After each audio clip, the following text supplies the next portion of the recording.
Ei gente, tudo bom com vocês? Meu nome é Adalma, esse é o Gira Trinco, esse é o 79º vídeo do canal e hoje eu vou falar sobre o livro Deus na Escuridão, do Walter Hugo Maia. Esse livro é o livro do mês de junho do Genipapo Literário, Clube do Livro da Livraria Genipapo, daqui de BH. Pra quem quiser se juntar a nós, o encontro vai ser dia 11 de junho, às 7 horas da noite, uma terça-feira. Eu estarei lá se tudo der certo, se eu sobreviver até lá. Mas eu acho que é um livro que vai ser interessante discutir. Esse livro daqui é um lançamento do ano de 2024, logicamente. É da Biblioteca Azul, editora que publica o Walter Hugo Maia aqui no Brasil. Eu já tinha lido outro livro dele, um livro que eu gostei muito, um dos meus livros favoritos da vida, que é A Máquina de Fazer Espanhóis. Essa edição aqui é da Cosac Naif, uma editora que não existe mais, Deus a tenha.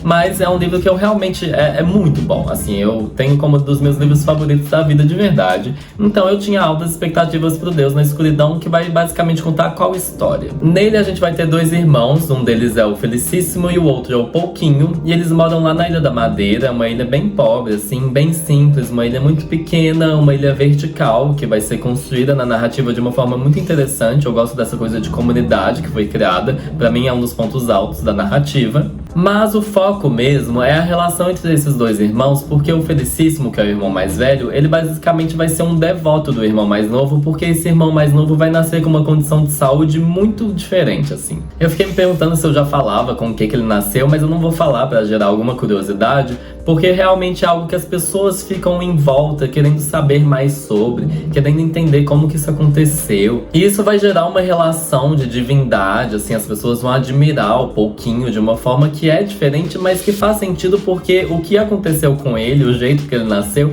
é muito simbólico, assim, tem uma coisa religiosa em volta. Eu acho que é tão difícil de adivinhar, eu espero que ninguém adivinhe só pelo que eu tô falando. Mas é basicamente essa a premissa do livro, e pra mim ele começou no prefácio, nos prefácios na verdade, porque ele tem dois textos introdutórios. O primeiro prefácio é do Rodrigo Amarante e foi um prefácio legal, assim, foi ok, nada demais, assim, mas foi bacana. O problema foi o segundo prefácio, porque honestamente, gente, alguém precisa me explicar o que aconteceu aqui.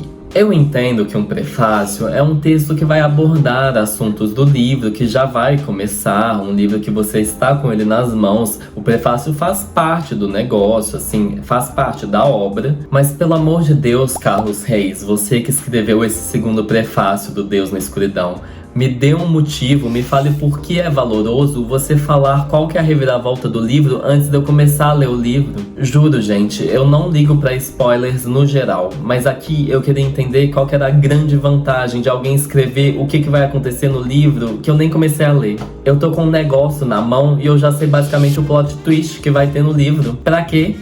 Sabe, pra um livro construir uma tensão, eu tenho que não saber do conflito, assim, se isso é parte da tensão. E aí o Sr. Carlos foi lá e me revelou. Então, a primeira coisa que eu realmente indico em relação a esse livro é não leia o prefácio do Carlos Reis, pra você não saber o que acontece no livro. E o pior de tudo pra mim é que não teve nenhuma análise interessante em relação a isso. Ele só cita o negócio como se não fosse nada. Honestamente, palhaçada, viu?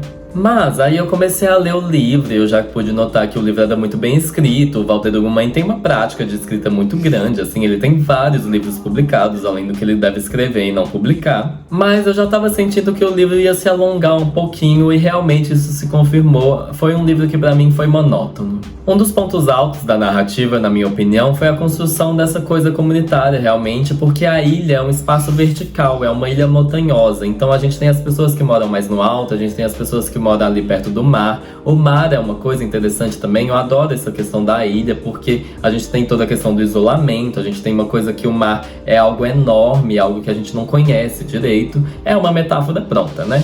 E isso me lembrou um livro que eu já falei aqui no canal, que é o Canto Eu e a Montanha Dança, que inclusive eu não sei onde está, eu acabei de notar que eu perdi esse livro, eu quero saber com quem que tá, por favor, quem eu emprestei me avisa, por favor. E foi um livro que eu amei muito, que também vai ter essa questão de uma comunidade que vive ali nas montanhas, que vai ser uma comunidade pequena, que todo mundo se conhece e tal. E pra mim, o Canto Eu e a Montanha Dança é a maior aula de ponto de vista num livro, como construir diferentes pontos de vista, realmente diferentes e realmente únicos, realmente com uma personalidade, assim. Mas voltando a falar do Deus na Escuridão, a gente vai ter essa relação dos dois irmãos como foco do livro e vai ser uma coisa bem interessante, mas eu acho que não foi muito bem trabalhada. Vou explicar por quê. É muito legal essa coisa da devoção que o Felicíssimo vai ter pelo Pouquinho. É uma relação que você fica assim, nossa, isso aqui é meio doentio, é meio problemático. Problemático é uma palavra que eu já tô cansado. Mas eu diria que é um livro que vai mostrar o quão intenso pode ser uma relação que os outros não vão entender direito porque eles não estão vivendo aquilo. Eu me questionei se o narrador era confiável, uma coisa meio Machado de Assis, assim, porque eu realmente me perguntei, o Felicíssimo tem algum transtorno? Isso aqui é real? Assim, ele realmente sente isso tão forte? Eu diria que isso se assemelha de alguma forma ao amor incondicional que um cachorro tem pelo seu próprio dono. Eu juro que essa foi uma imagem que veio muito fácil pra mim. Não porque tem algo de animalesco exatamente, mas por causa dessa coisa que é uma admiração que... Sabe, essa coisa do cachorro respirando com a língua pra fora é quase o Felicíssimo, assim. Só que pior. E algo que eu apreciei muito no livro é que a gente nunca entende o motivo disso. A gente nunca entende se o Felicíssimo tem alguma falta familiar, assim, uma coisa freudiana que faça com que ele tenha essa admiração pelo irmão, que faça com que ele queira cuidar do irmão desse jeito. A gente nunca descobre, e eu adorei que a gente nunca descobre porque não precisava explicar. Porém, contudo, entretanto, todavia, aquela editora, eu acho que eu não sei se eu vi exatamente a concretude desse cuidado, e isso eu achei um pouco estranho. Eu sei que eu tô falando de um sentimento, mas pra mim, cuidado é uma coisa que envolve muito atitudes, envolve muito atos de amor, assim. Atos em que você vai se oferecer de ajuda pra outra pessoa, atos em que você vai proteger a outra pessoa, que você vai se sacrificar de alguma forma. Existe essa questão da ação. No livro, contudo, eu sinto que eu só vi duas coisas que o Justíssimo é ótimo, o Felicíssimo fez pro Pouquinho. Uma delas é que durante anos eles dormiam juntos e o Felicíssimo realmente protegia com o corpo o Pouquinho. E a outra coisa é que o Felicíssimo basicamente trabalhava pra família, pra sustentar todo mundo, assim. Ele era muito trabalhador, mas isso não é exatamente pro Pouquinho. É claro que é também, mas não é exatamente uma admiração, uma coisa que ele fazia pro Pouquinho. Eu acabei de lembrar que acontece uma outra coisa, mas aí eu daria um spoiler do livro. Mas apesar disso, eu acho que passam anos de livro, assim, realmente tem um salto temporal nesse livro, que eu não sei a convivência deles. Eu acho até estranho, porque o Pouquinho, na minha cabeça, não entende essa questão do cuidado. Eu não sei se ele vê o irmão dessa forma tão forte assim. Até tem uma hora que o Pouquinho vai falar que o irmão é como uma mãe pra ele, mas eu não sei se eu entendo, eu não sei se eu vi isso, eu não sei se isso foi muito bem mostrado. E além disso, existe uma outra coisa que é a personagem da baronesa nesse livro, que é basicamente a única pessoa rica dessa ilha, uma mulher que vai ter uma casa chiquérrima, assim, uma casa com um lustre enorme. Eu adorei a imagem do lustre, inclusive. Mas eu achei tão aleatório o jeito que ela é colocada ali. Ela basicamente também vai ter um significado ali no final do livro, mas que eu achei meio nada a ver, eu achei meio à toa, assim. E no fim, isso tudo me ajudou a ter a ideia, a construir uma ideia de que o livro não tem uma trama muito boa. Eu achei a trama do livro muito fraca, na verdade. E eu digo isso pensando que era uma proposta interessante. Eu realmente achei que essa coisa dos irmãos, em que um tem uma devoção pelo outro e que tinha um motivo interessante pra isso meio que morreu na praia pra mim, perdão a piada. Mas no mais, eu também preciso falar um pouco bem do livro, né, gente? Vamos lá. O capítulo 10, pra mim, é o melhor capítulo disparado do livro. Assim, é muito bom, é muito bom. Eu li ele, assim, de uma vez, li em voz alta e foi lindo, lindo, lindo, lindo. É o capítulo título, ele chama Deus na Escuridão. E ele vai falar basicamente sobre como o amor de Deus é o amor de mãe. Como essa coisa que a mãe oferece o amor e espera o filho voltar, é a mesma coisa que Deus faz. E eu também gostei das cenas que tem a ver com espelho, sobre a coisa do pai dele olhar pro espelho, sentir que ele errou em alguma coisa, sentir que ele não reconhece a imagem dele e depois isso passa pro Felicíssimo de alguma maneira. Eu gostei muito dessas coisas, mas eu também me questionei. Foram as partes do livro que mais não se conectavam à trama. Assim, é claro que conecta, na verdade, mas é uma coisa que podia estar em qualquer narrativa, especialmente a parte do espelho, que é muito sobre individualidade, assim, todo mundo vai ter essa questão com si mesmo. Isso não é nada próprio das personagens do livro, entende? Eu acho que qualquer um poderia ter isso, e eu não acho que isso estava tão conectado à trama quanto eu gostaria. Eu sinto que a trama, ela não vai revelando muita coisa no fim das contas, eu sinto que ela vai acontecendo, mas muito bem não poderia, porque o principal do livro é a parte abstrata dele. E eu sei que isso também é o livro, o jeito que ele narra as coisas, a linguagem, isso também é o livro, mas eu senti que a trama foi tão deixada de lado e ela era tão interessante que eu me perguntei Será que o Walter Hugo Mãe teve essa ideia da trama depois de pensar no livro? Ficou um pouco perdido. É isso que eu senti. Eu senti um livro um pouco perdido em relação ao foco dele. Ainda mais considerando que na nota do autor, que vem no final do livro, ele fala que a inspiração era uma personagem secundária. Então o livro meio que nasce de uma coisa que depois vira um detalhe dele, e essa coisa principal eu não sei por que tava ali exatamente. Eu não sei se eu entendi.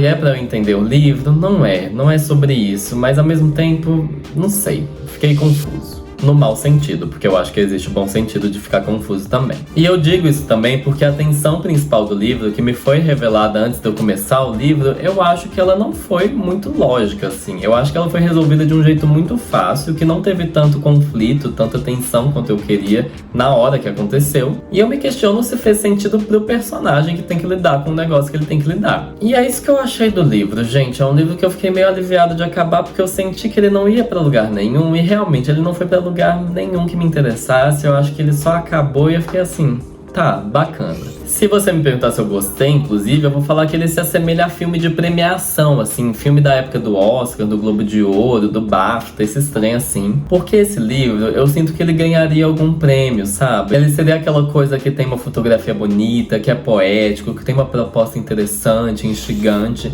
Mas a execução, pra mim, eu achei muito fraca. Eu acho que o livro, ele não tem ele não marca você. Ele não é marcante, ele poderia muito ser marcante. E tal qual um filme de festival, um filme de premiação, você esquece daquilo. As pessoas esquecem de uns filmes porque eles só são famosos naquele momento. E eu acho que esse livro não vai render muito pro Walter Hugo Mãe, na minha opinião. Eu acho que não é uma daquelas obras dele que fizeram mais sucesso, não. Inclusive, acho que a coisa que eu mais escuto sobre a obra do Walter Hugo Mãe é que as pessoas gostam muito de alguns livros e não gostam de outros, e eu sinto que isso é uma constante, assim. Eu também tô sentindo que eu vou ter essa impressão da obra dele. Mesmo que eu só tenha lido 2 livros e eu tenha tido exatamente essa opinião. Uma coisa foi muito boa e outra coisa pra mim foi praticamente nada. Mas se você me perguntar se eu recomendo o livro, eu vou falar pra você ir lá no Clube do Livro, da Livraria Genipapo, dia 11 de junho, 7 horas da noite, uma terça-feira, pra gente poder falar mal do livro ou pra gente bater boca. Eu tenho certeza que alguém vai falar que achou esse livro maravilhoso, muito bonito, e eu vou ficar tipo, tá, bonito ele é, mas ele tem conteúdo? Ele não é sem sal pra você? Seja honesto. E esse foi o vídeo de hoje, gente. Muito obrigado a quem ficou até aqui. Te peço pra se inscrever no canal, pra curtir o vídeo, pra comentar alguma coisa, pra participar da conversa, pra compartilhar com os outros, pra gente divulgar mais a literatura. E muito obrigado a quem ficou até aqui. Um abraço e um beijo pra vocês e até a próxima.